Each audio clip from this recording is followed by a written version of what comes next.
Unité d'évaluation et de soins psychiatriques. Extrait des notes de Diego Martin. Je ne vais pas te mentir, tout ce que tu as entendu sur moi, et même tout ce que tu n'as pas entendu est vrai. J'ai enlevé Martin Pierce.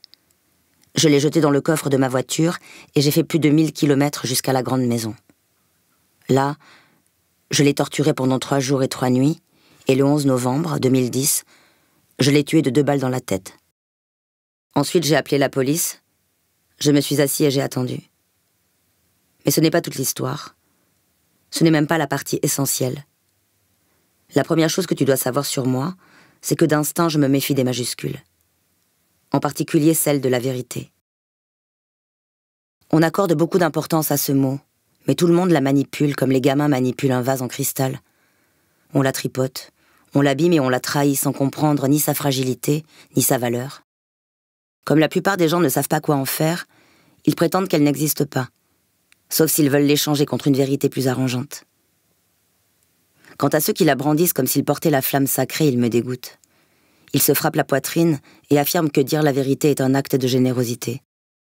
Moi, je trouve qu'offrir ce qu'on ne t'a pas demandé n'est pas de la générosité, mais de l'égoïsme.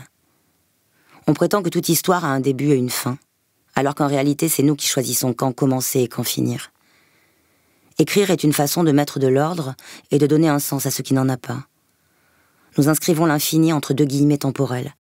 Alors, nous préférons la version qui nous arrange. Même si, reconnaissons-le, peu d'histoires sont vraiment extraordinaires quand on les regarde sous le bon angle. Mais nous les défendons bec et ongle, car c'est tout ce que nous possédons. Nous sommes ce que nous racontons sur nous-mêmes.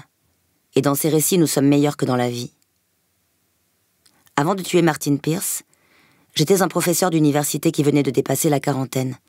Un type terne, sans signe particulier.